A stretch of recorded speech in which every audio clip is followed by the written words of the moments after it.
well, what's the difference between a fear and a phobia? And I said, when you begin to design your life whole system and responses around a fear to accommodate it, you begin to step into the territory of becoming phobic. Because the more you feed a phobia, the bigger the need of that phobia is. It will just eat your lunch, honey. And I know, because I ended up losing my ability to leave my home. Then I got backed by the phobia into my bedroom, and pretty soon I was hiding under the covers, and here was my prayer. Dear Lord, give me a disease, not one that hurts. I don't want it to kill me. Is there one that doesn't hurt? Well, that's the one I wanted, if there was. I wanted something that would legitimatize my behavior.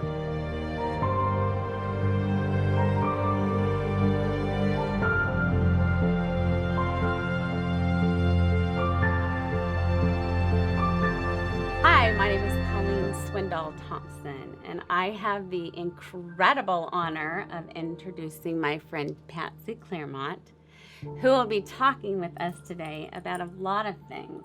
Welcome to our time together. Well, thank you. This is a delight and a privilege. Thank you so much. Now, in recent years, there has been a lot of talk about mental illness, mental struggles, psychological challenges.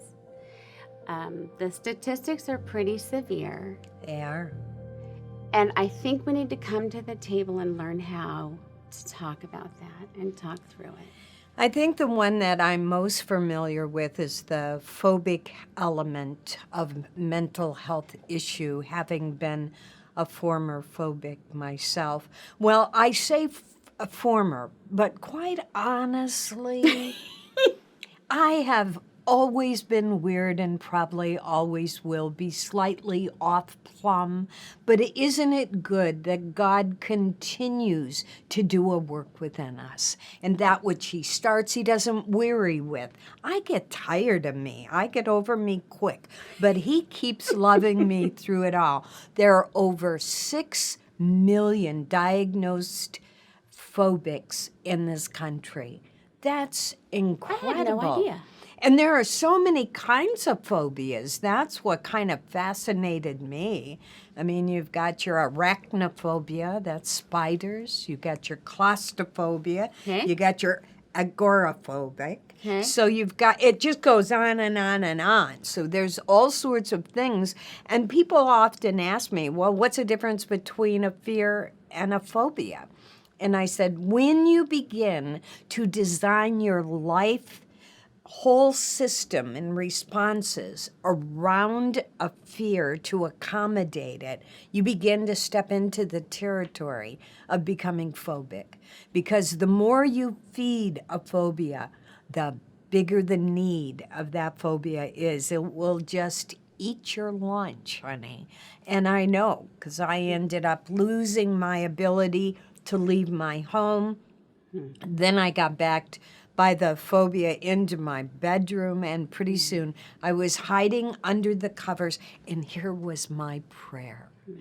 Dear Lord, give me a disease, not one that hurts. I don't want it to kill me. Is there one that doesn't hurt? Well, that's the one I wanted, if there Okay. was. I wanted something that would legitimatize my behavior. I knew I was weird, but I didn't know what to do about weird. And so I thought if I had a name to put on it, maybe then when people would come in and poke their head in my room, I could say, it's all right, I'm this or I'm that. Because we hide behind names. And I think that's one of the things we have to be careful of when we're trying to get well, is not to buy in so deeply to a title that's been affixed to us other than, I am a child of God, and every day the mercies are new, and I have access to things that are beyond me, and that it is in my weakness that God is perfected, not my strengths. So there's a lot of hope and encouragement through the scripture, but it sure took me a lot of time to get there. Okay, take us back, because that could be probably 5 interviews right there. Take me back to when it started. What were you encountering? My husband and I were having a spat. We, Oh no, yeah, woo, what a shock. that could give Yeah. a lot of people an excuse. Yeah. We were having a spat, which was not unusual for us. Okay. We're a spatty pair. And he turned to walk away from me. And when he turned to walk away, I had my first anxiety attack. I don't know if it was every rejection I had ever known came into play when his back turned and I saw him moving away. I'm not sure what it was in that movement that pushed my deepest fear. But in that moment, everything went wild inside of me. My blood pressure shot up. My eyes dilated. Yes. I got tremors. Yes. There was a pressure on my chest. I couldn't catch my breath. I thought I was going to, in those moments, I thought I was going to die. Yeah. I thought, this is it. I'm going to die. It scared me. It frightened my husband. He rushed me to an area hospital. They gave me a shot of Demerol. They didn't say to me, this was an anxiety attack. They didn't say to me, this has happened to other people. They didn't say, honey, you're going to be all right. They gave me a shot. It knocked me out. When I woke up, I didn't know what had happened. I thought, what was that? Am I dying? Do I have a disease? Will this happen to me again? And I got afraid of fear. And when you get afraid of fear, you put yourself in a tight place. And I thought, this could happen again. And by the very tension, it did. And so I became a regular Demerol customer at the local emergency room. They call those frequent flyers, by the There way. you go. I was flying all right. Well, after the Demerol shot, you were. They'd take me in, give me the shot, knock me out, wake up, and I was in this cycle. But there was no equipping, no tools, no community groups like we have I now. thought I was the only one, and there was such stigma. Not that all the stigma's gone around mental health issues, but there was such stigma in those days, which is why it took me a while to find out I wasn't the only one. Oh, yeah. But I woke up one morning and I realized it suddenly hit me, my situation. I wasn't functional. I wasn't functional as a person in society, as a wife to my husband, as a mother to my son. I was not functional to myself. And I thought, well, where do you go from here, Patsy? What's not functional? What does not functional It look meant like? I did not get out of bed. Okay. Someone else had to come in and take care of the basic needs of my son and myself. My husband had to do double and triple duty. He was doing the laundry. He was doing the grocery shopping. He was working the job, making the income. I was just not a contributing person. And being a contributing person is such an important part of good mental health.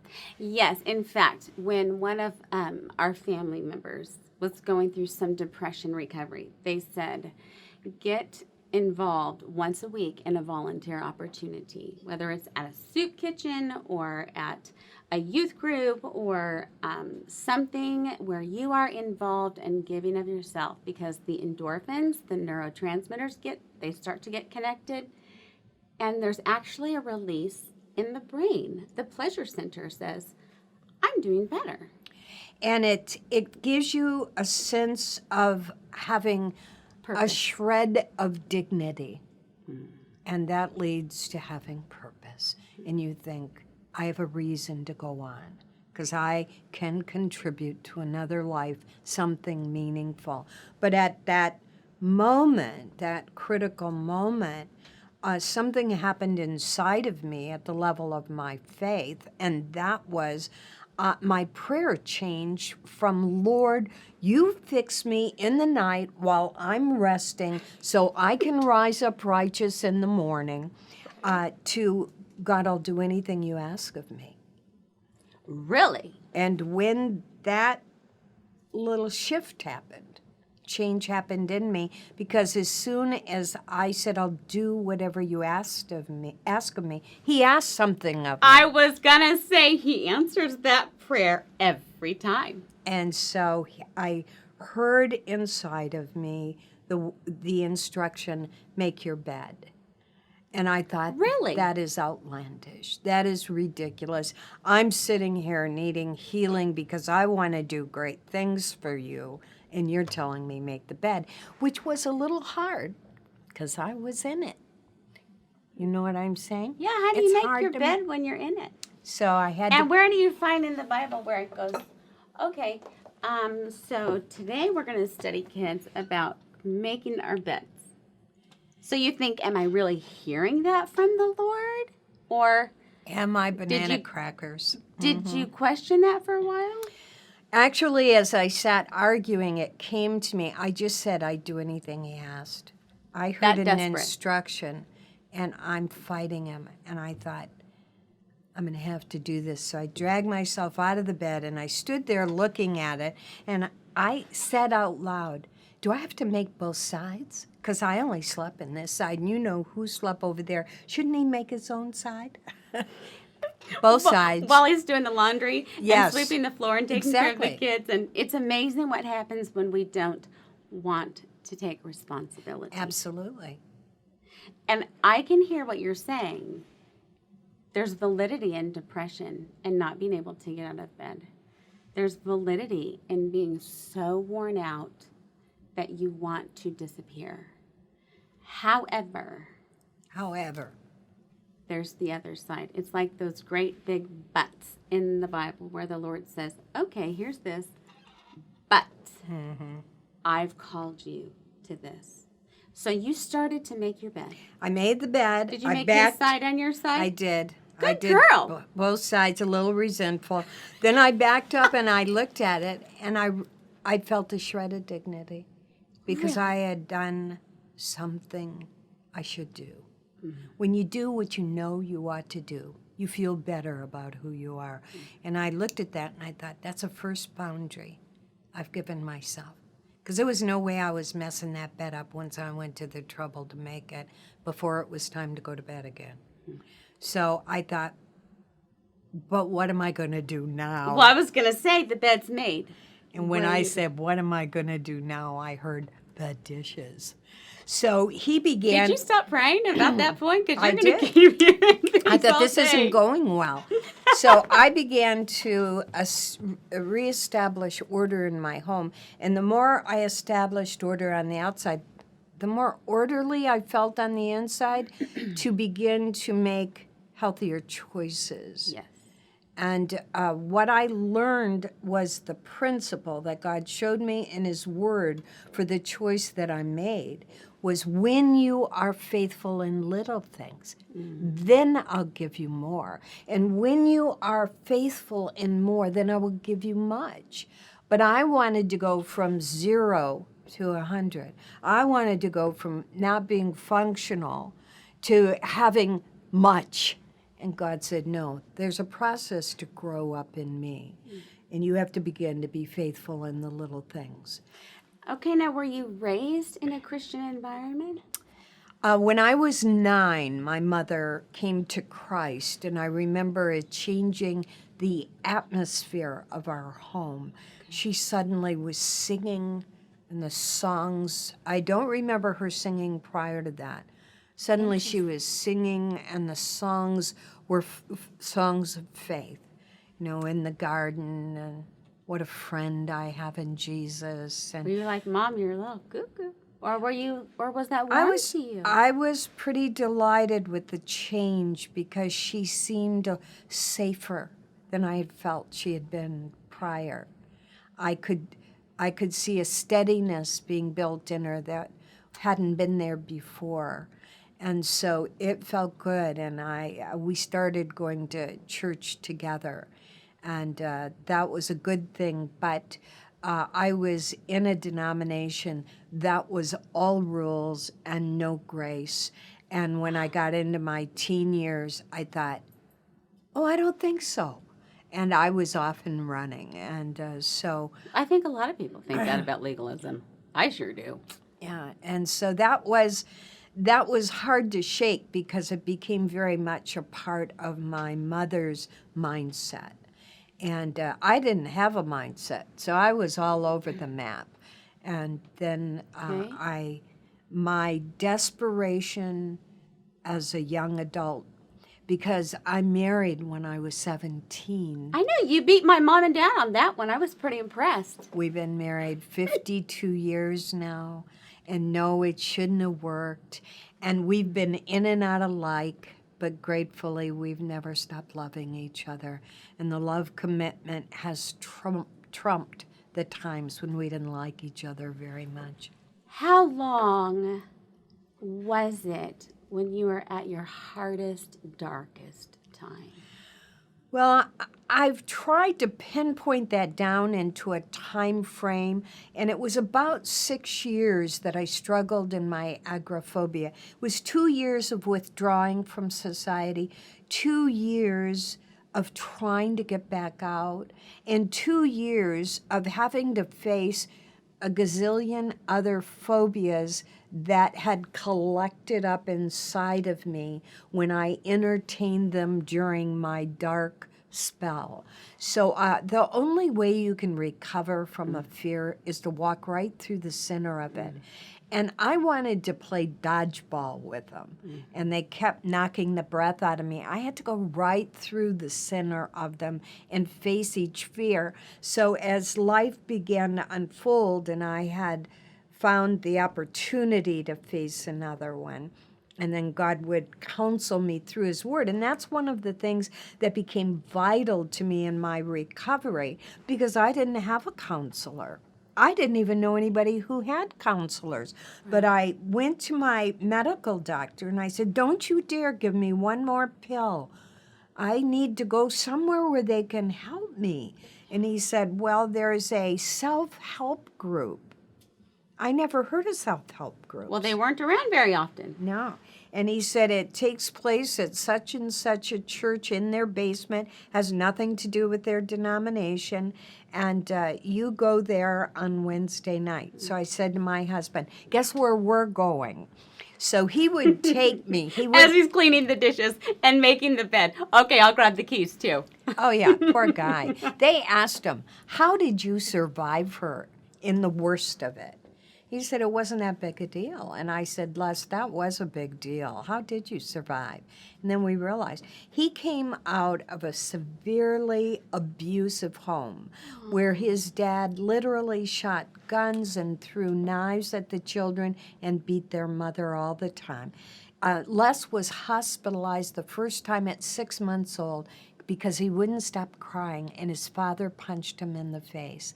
And so... Oh, wait, Patsy, that breaks my heart. It should. It should. So he said, you know, as we looked back and talked this through, we decided I was an upgrade because I didn't beat him up. Well, that's good. You didn't have something, you didn't have a real high bar to jump over. No. So he thought I was easy. And so dysfunction marries dysfunction. Right. It's a gear shift. Mm-hmm. It fits together.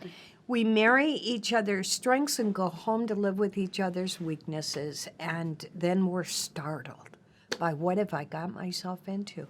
But Les maintained really good then. When it got hard for Les was when I started getting well. Because the gear shifts started to change. And he didn't know what it meant about the security of our relationship, and he needed someone to rescue. To take care of. Because when he was a child, hiding under the table, watching and listening to his mother be beat, in his little heart, he said, when I get big, I'll never let anybody hurt a woman like that. And so one of his emotional needs was to rescue someone. And honey, I needed rescuing. But when I started to get well and started being more stable and more capable, then he thought, what does this mean about me? he kind of lost his purpose. Yes, and so we had to work through that. We've had seasons taking turns trying to get healthy. You know, he'd raise his hand and go, my turn, and then I'd hold down the fort, and then I'd go, my turn. And so we decided, since we married so young, that 1 month I'd raise him and the next month he'd raise me. Okay. Then we found out that it's better if God does the raising. Usually because he's made us. He knows us really well. Really well. In fact, sometimes too well. Well, in one of the books, I got to get my little granny glasses here. One of your books, which I absolutely love, I second that emotion. Yes, ma'am. Untangling Our Feelings. This is what you wrote. And I love being able to use authors' words. I hate hearing my own words because they're convicting, but I like using other authors' words.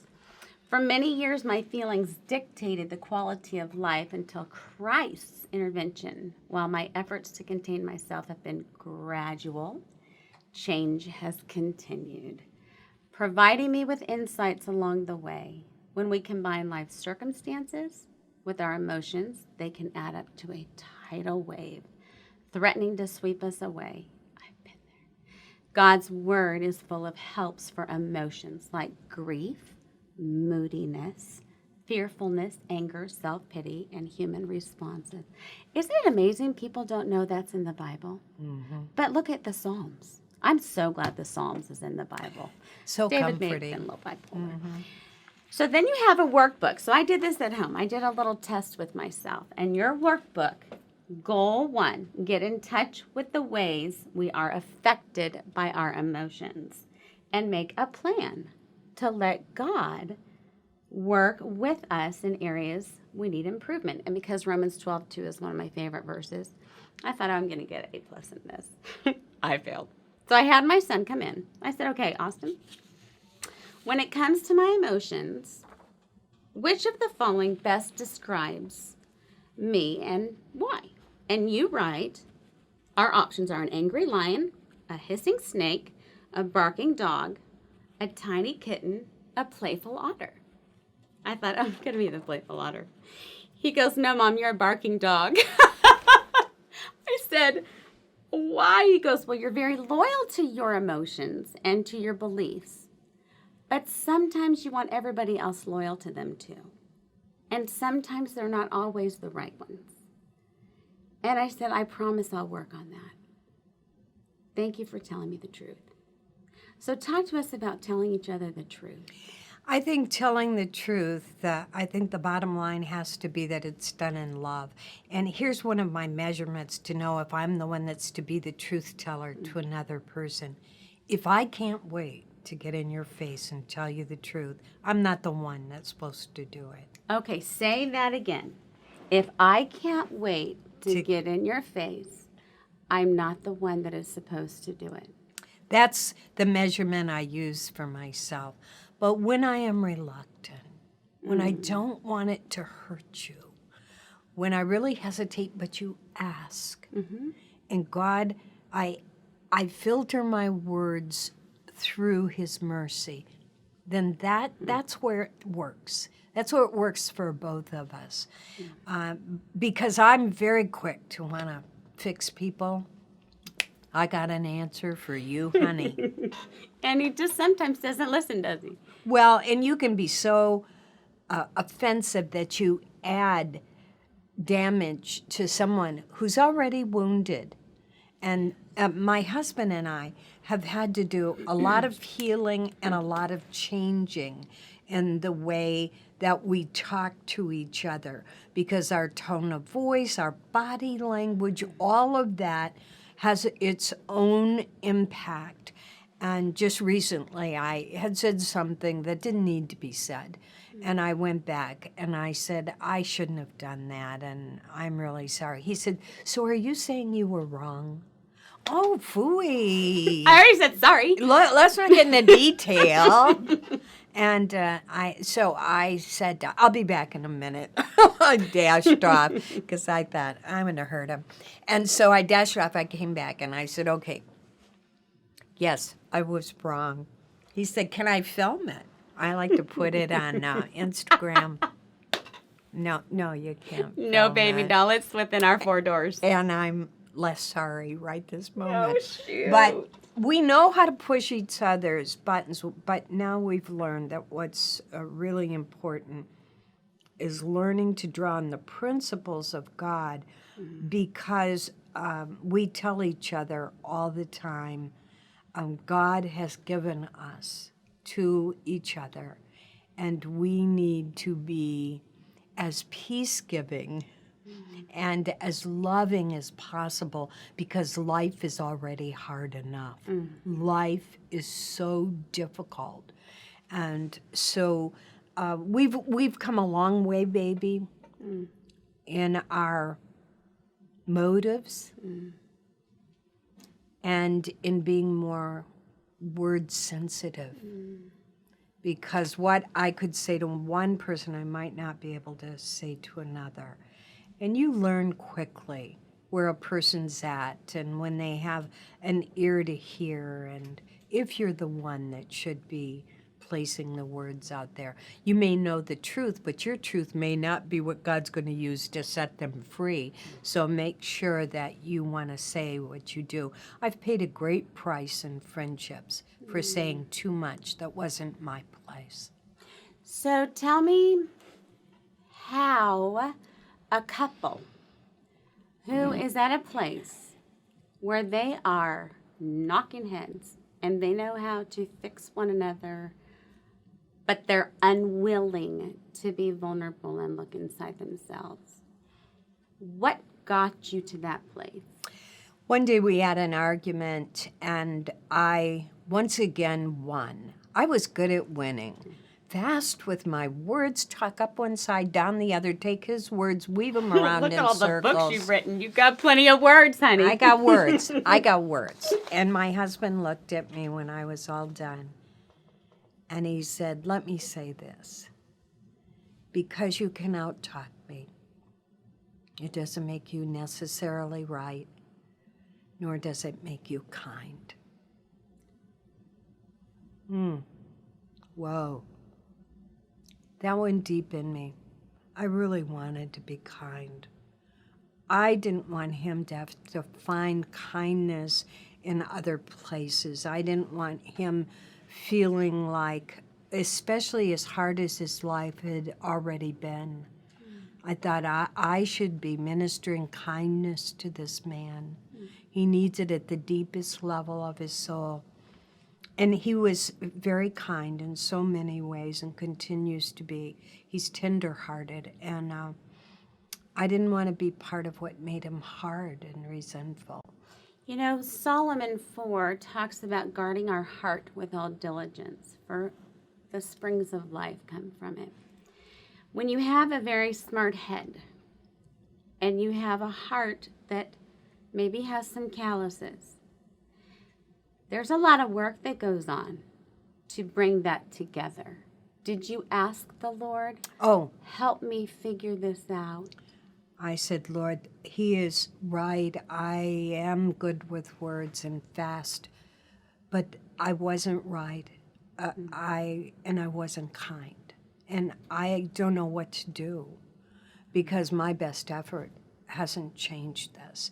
So what I did was I went to the concordance of my Bible. Love those, yes. And I did a word study on the mouth and words. And I took the ones that were the most deeply convicting, and I memorized those. And I began to ask him to teach me or to counsel me through these verses. A soft answer turns away wrath, because grievous words stir up anger. And what he showed me was the stirring up of the anger was on both sides. That I not only stirred up Les's anger toward me, I stirred up my own anger, which didn't serve well. What were you mad at?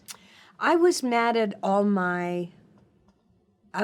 me mostly. I am my biggest problem.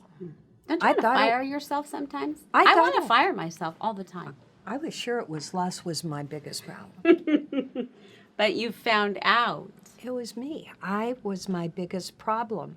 And the breakthrough on that was when I learned to take, and you mentioned it earlier, responsibility. Yes. And so when I would go back to Les and say, my tone of voice a few minutes ago sounded like I thought I was in charge. I'm working on that, and I'm asking God to help me. Because it says, confess your faults one to another, that you might be healed. And that's what I wanted, was the healing. So the only way I could find to break my pattern was to confess to the person that I had hurt. Yes. And as God began to reveal, this was not good or this was not good. One time I was overreacting with my youngest son, and when I left the room, and immediately God began to speak to me that I had just transferred a responsibility onto a child that was my own to handle. Yes, understand. And I went back in and I knelt down and I said, honey, the way Mommy was behaving, that wasn't your fault. And I'll never forget, Colleen, the look on his face. And he went, it wasn't? And I thought, oh, he had already taken that on. This dear, precious child had taken on my anger, and he had no way to resolve that. He would have carried that. Because we want to be worthy and valued by our parents. That's right. And so I said, no, that's not yours, honey. That's Mommy's. Mommy's very sorry that in her attitude she suggested it was your fault. This is Mommy, not you. Would you forgive me for that? And that's another level of saying I'm sorry, especially, with everyone. But my husband and I have found that to be breakthrough for us. And that is to take it beyond, I'm sorry, and say, will you forgive me? There's a deeper level of ownership when you go that extra. I was taught by my therapist several years ago a forgiveness exercise that my children now go, oh, here she goes again, that forgiveness exercise. But it transformed us because first of all, we need to be responsible to tell the other person, this has hurt me. They don't read our minds. So I need to say, honey, when you said this, I felt this. And we identify 3 words. We have a feeling word chart. And we identify 3 words. And then the other person says, so what I hear you saying is, I hurt you when I said such and such, which led you to feel betrayed, put down, disregarded, not just mad, sad, glad, blah. No, we're getting deep. Mm-hmm. And I am very sorry that my words hurt you that way. It transformed our relationships, but it takes a lot of humbling along the way. Takes a lot of vulnerability, and we don't like feeling vulnerable because we identify it with being out of control. Right. And we don't know what people will do with our feelings if we're really honest and we go to that place. And some people aren't safe. But you were telling me earlier when we were chatting that you just got through reading about some vulnerability. Well, I did, as a matter of fact, this morning. And this is what is really cool about our interview times, is because something will come across my path. And this is about, is it Bren? Brene Brown. Brene Brown, who studies vulnerability. And she was talking about fear. And she said she decided to do a little quick study of it, which turned into 6 years. And she said most of the time we're not vulnerable because of shame. At the core, we long to feel worthy. And really, God is the one who gives us the worthiness. Now, she didn't say that in a talk. It was a secular talk. But she did say this. She said, a strong sense of love and belonging means we are worthy of something. When we feel worthy, we have a sense of belonging. And to act out of that takes courage. The original Latin word for courage is cur, meaning the heart. I had no clue. I listened to it again. I'm like, really? Really? She says to tell our stories with our whole heart. Therefore, courage originally, or it takes courage to say, I'm not perfect. It takes courage to be kind to ourselves, to be authentic, to show up and to say, I may not be beautiful, but I'm comfortable with who I am.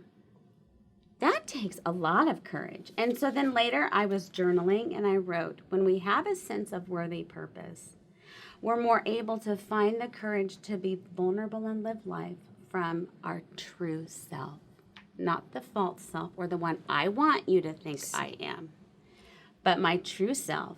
And then I have a purpose and get driven by that purpose to walk closer to the Lord. Well, I am a huge fan of Brene Brown. I love her book on imperfection. And one of the things she said that was breakthrough for me in more recent years is she said that you will not grow in courage or creativity if you're not willing to make yourself vulnerable.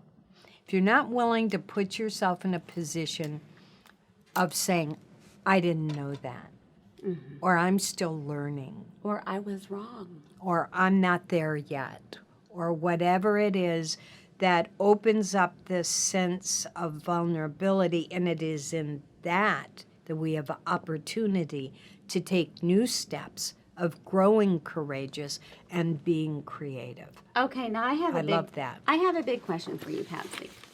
I'm only 5 feet tall. I know, but it's a big question, and you Okay. have a big spirit, so Okay. you can handle this. Okay. We are often in the Christian church, or as Christians, somewhat know-it-alls. Hello. I told you can handle it. And there's a fear of being vulnerable because usually what happens is Judgment. we're shamed. We're judged.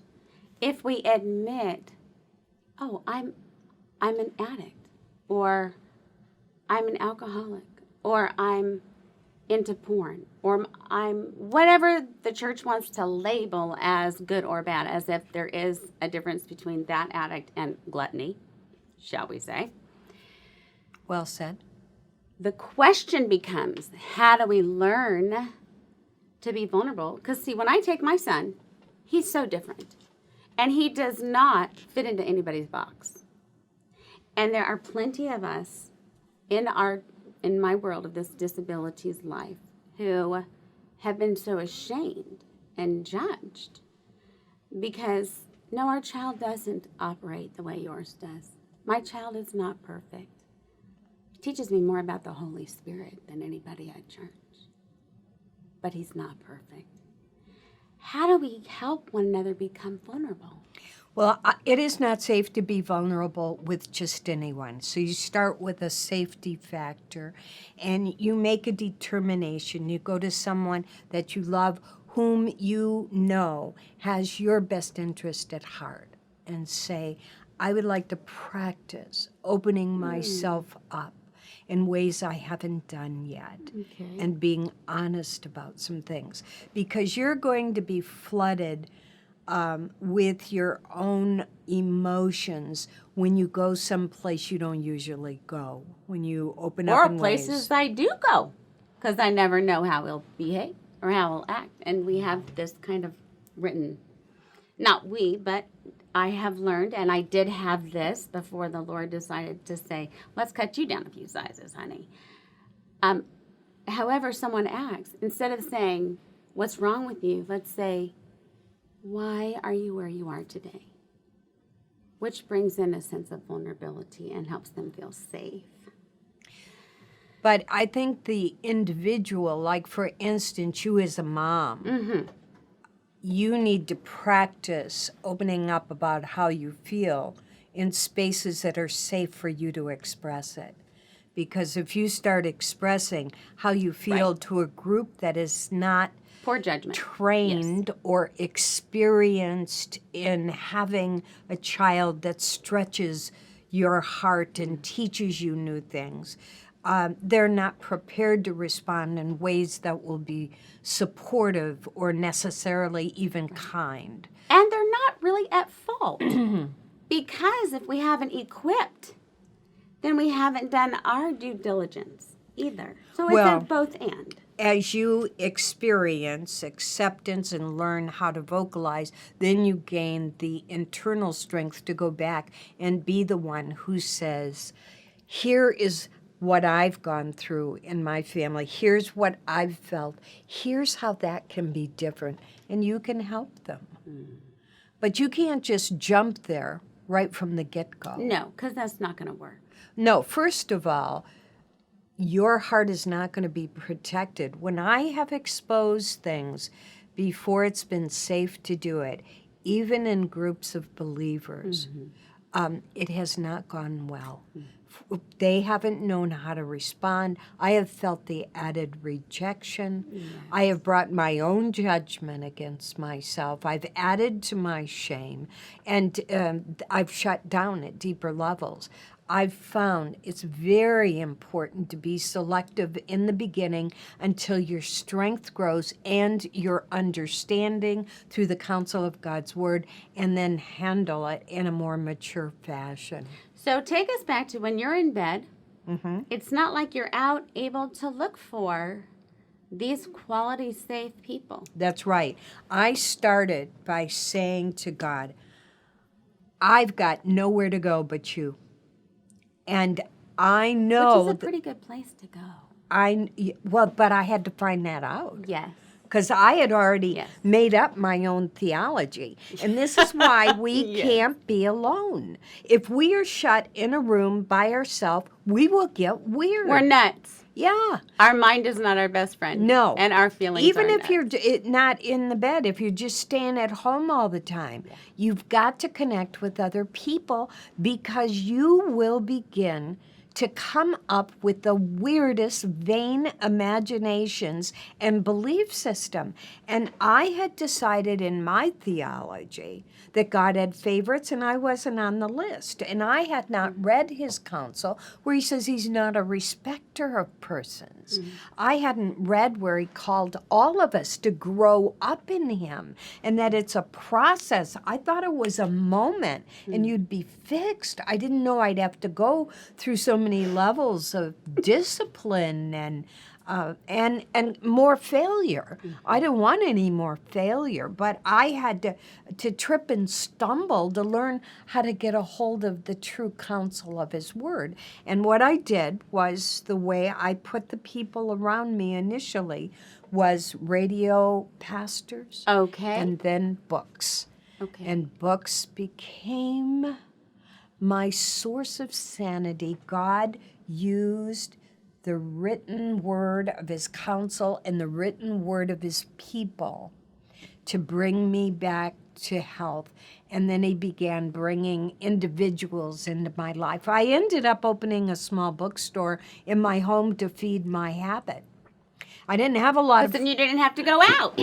I didn't have a lot of friends because I'd limited my life. Yes. But the ones I had, they brought me every book they had because they didn't know what else to do with me. Here they'd say, read this, and hope it would help. And so I read all of their libraries, and I thought, now what am I going to do? They're not buying them fast enough. So I opened a small bookstore in my home, and people would come in to make a purchase, but I would have already read the book before they bought it. So I had to keep my hands clean. I couldn't eat lunch and go in and turn the pages. You get peanut butter all over it, and then they don't want to buy That's them. a mess. That doesn't work out well. But now we have Amazon, we have eBay, we have all those online resources that can come straight to our house. Who did you read? Well, I actually, Chuck Swindoll was one of them. Who's that? I know. Who The knew? name has floated around for a while. I read a lot. I read everything he wrote. Did you really? I did. I read everything he wrote. I was a desperate woman who needed answers, and he was doing it with history, with humor, and with heart. And it fed needs inside of me. And he put the most incredible quotes from great people, Yes. which gave me a hunger and thirst for more from those great people. Yes. And so I got into Spurgeon Yes. and Morning and Evening. Yes. And I got into, Peterson, Your God is Too Small. yeah, but Which is a great book. Chambers, Oswald Oh, yes. Chambers. Yes. I mean, every word, and I would And think, Tozer. and here's what I would say. I would read a chapter in Scripture, and I would say to the Lord, I don't get it. I don't get it. Now I'd go back and I'd read it again, and I'd say, Lord, I still don't get it. And I thought, if I don't get it, is it doing any good for me to read it? And one day I thought, he didn't ask you to get it. He asked you to live it. And when I began to live it, I started to get it.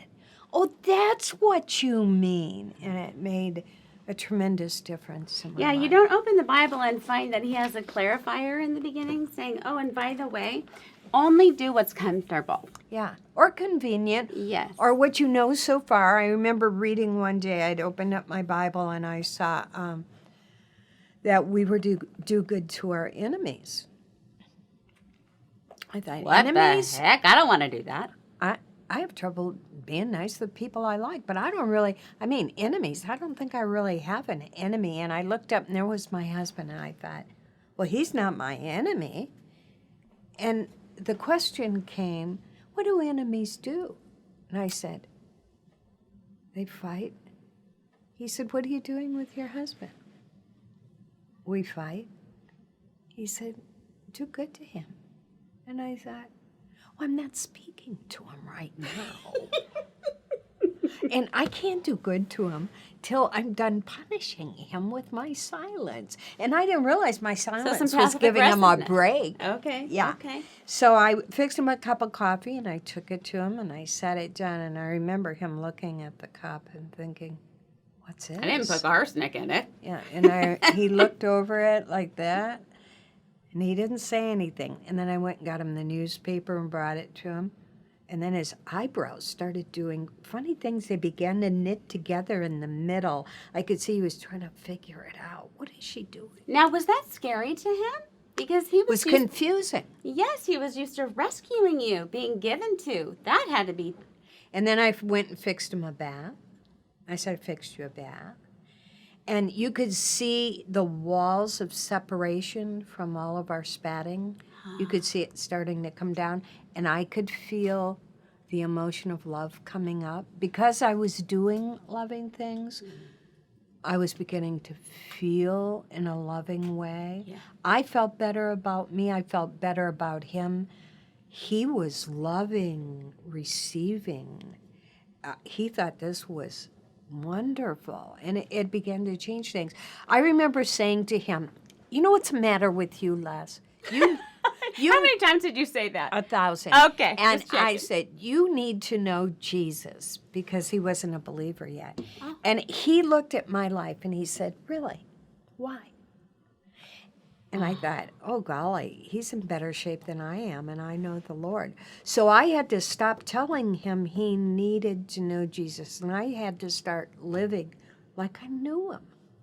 And you really didn't. You knew who you thought he was. We talked about that the other day.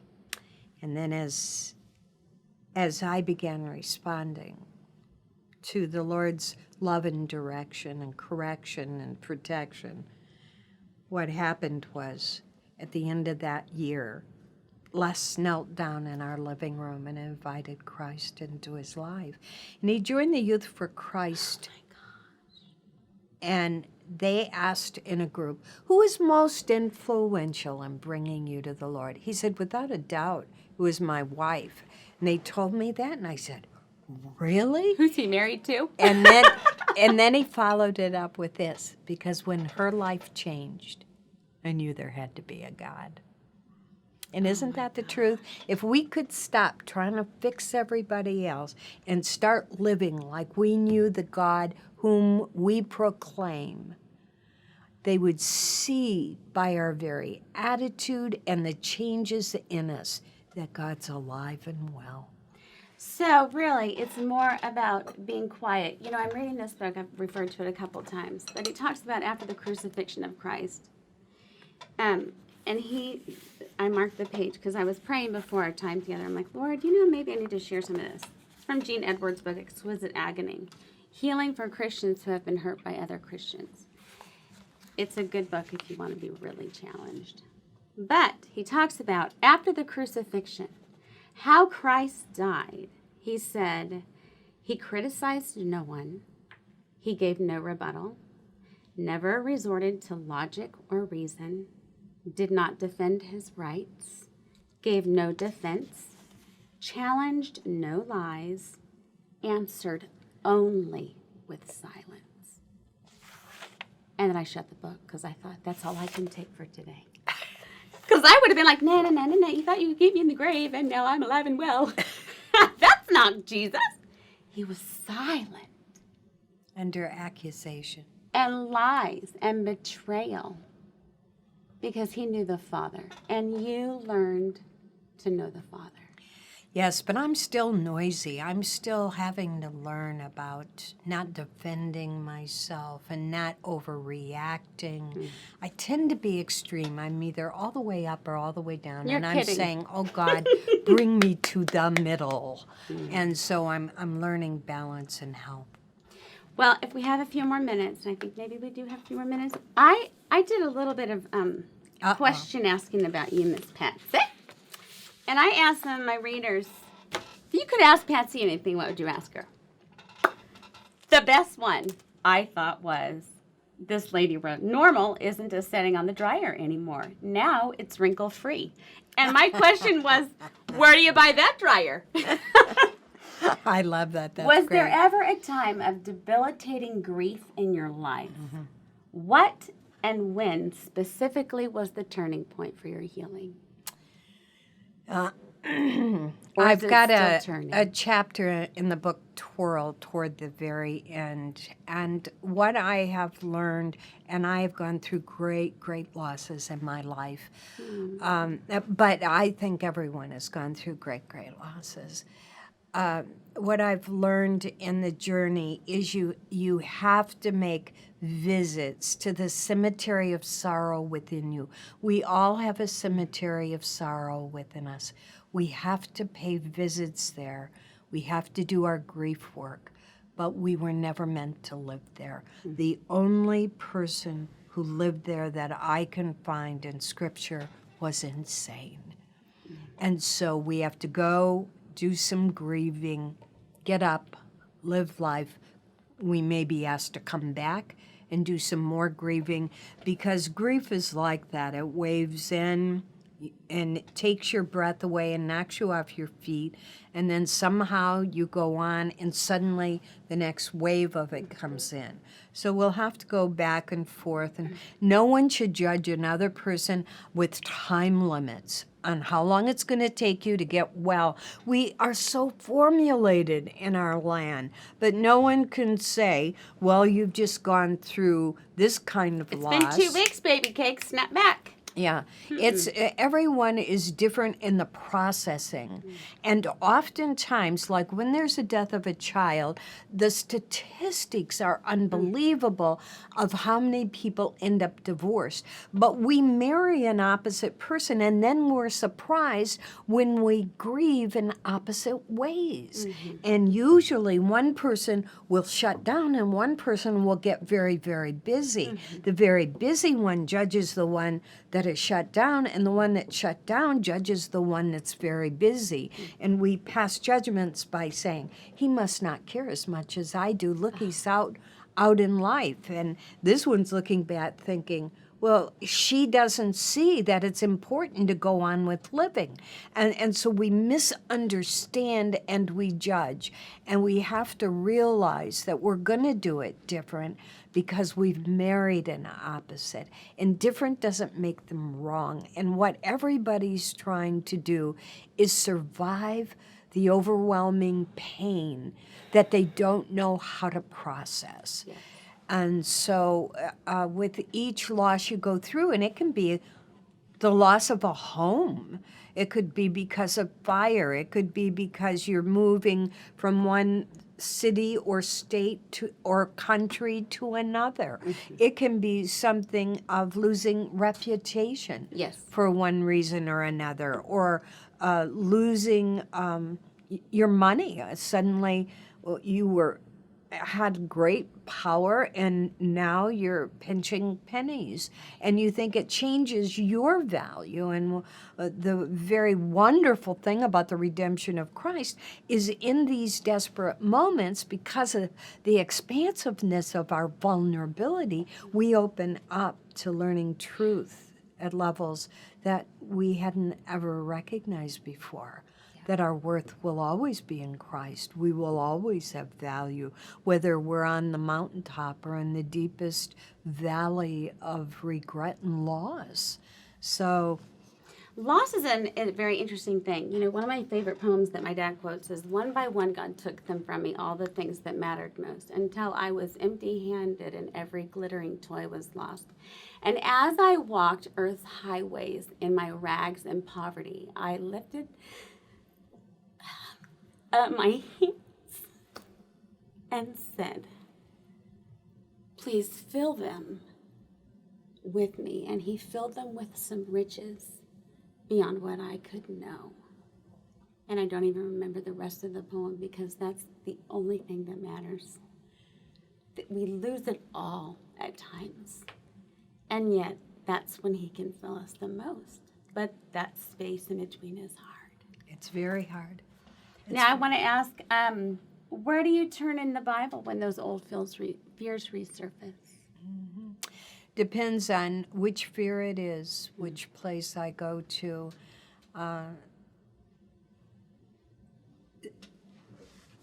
I've learned that God is so constant in his faithfulness that if I first start with prayer, he will often then direct me into the Word. But sometimes I start with the Word, and it leads me into the prayer place.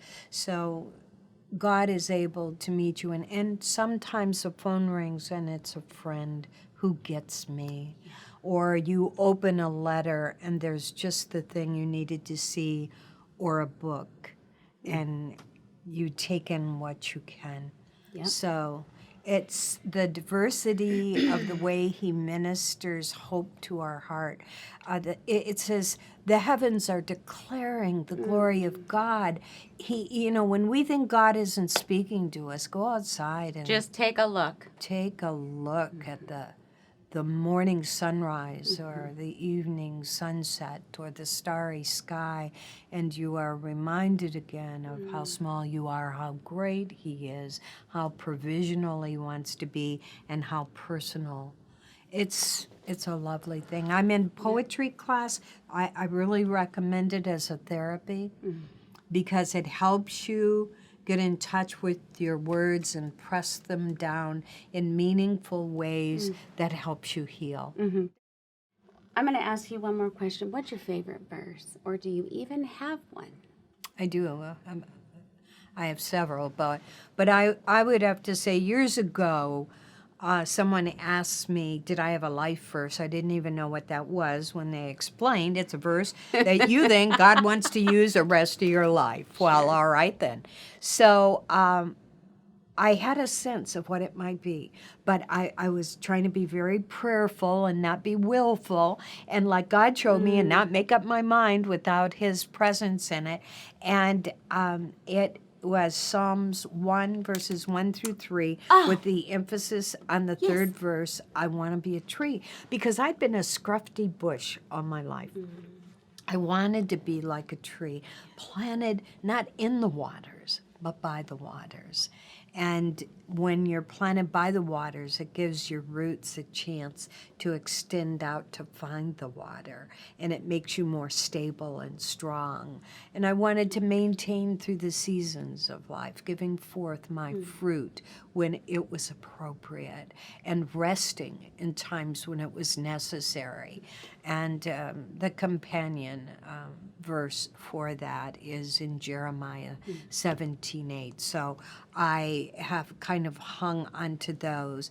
And certainly, for God has not given me a spirit of fear. Yes, It came yes, I can do- huge, yes. but of power. And of the sound mind was the part that really caught me because my mind was so flighty and unreliable, and my emotions were worse. And I love Marilyn Meeberg's statement that emotions don't have brains, and so I couldn't rely on them to do my thinking, and that was how I ended up an agoraphobic. I was living all off the negative emotions because those were the only ones I allowed myself to feel. When my good emotions started coming back to me, they were very startling to me at first. Yes. It took a while for me to feel like I deserved it because I had so much shame. So balance, balance, balance. With your hearing issues, do you have any tinnitus that goes on? I do not. I'm Okay. very fortunate. Okay, well, I do. And that verse, blessed is the man who meditates on the word day and night, for he should be like a tree planted by the rivers of water, which will bear fruit in its season. Psalm 1:1-3, one of my favorites. Because I have tinnitus, I learned from my dad, meditate means a quiet humming all the way through the day. So my tinnitus reminds me to be meditating that much. What a redemptive way to look at that. So maybe you need to ask your daughter your doctor how to have tinnitus. I'm just kidding. Most people don't know that I have hearing issues because it's fairly new for me. Yeah. But it was a judgment. Okay, you'll get past it after a while. It was a judgment that I'd passed on my husband that he had the hearing problem. And when I went for the test to show him that it wouldn't hurt, I ended up with the hearing aids. How true that is. We think the other person has the problem. I'll and we fix don't. them. Now, for our closing, this has been wonderful, and I thank you for You're so welcome. incredible truth that you've shared here. And about knowing Jesus and knowing Jesus' word and going to the concordance and looking up words. If I'm afraid, what am I afraid of? Look up that word and go to those verses. Speak to those who have listened and are not wanting to get out of bed, or they are afraid, or they have those fears looming, or they don't trust God. You've been all those places. I have. And I would just say to those of you who are really struggling with fear, that fear becomes a habit and it actually becomes our hiding place. And God invites us to his hiding place. And it's going to take courage and vulnerability to do that. It is not easy, but it is possible. It began for me with a mindset, a determination. For the mindset on the flesh is death, but the mindset on the spirit is life and peace. I so wanted a fuller life, and I wanted peace at my core, and I know that is the cry of your heart. The hardest work I've ever done is trying to get well emotionally. So even though it will be the hardest thing you've done, take the first step. God doesn't ask you to figure it all out. Just take the next step of what you know is right for you to do. For me, what was right was to make my bed. I don't know what making your bed is for you. God will translate that into hope for your heart. He's always willing and wooing you because he wants you to know the comfort and the companionship of having him near and close. So do not nurture your fear by indulging it, but you need to begin to refuse it and then to replace it with the thoughts that will bring life to your spirit. Thank you. You're so welcome. I cannot imagine a better host than yourself. Your level of vulnerability is obvious, and also the level of brokenness that you've been through is obvious because of your willingness to share with us, so we don't feel alone in the journey. It's hard. Thanks for being our friend. I know you've paid a big price. That's okay. I know you So paid. did the Lord, didn't he? Mhm.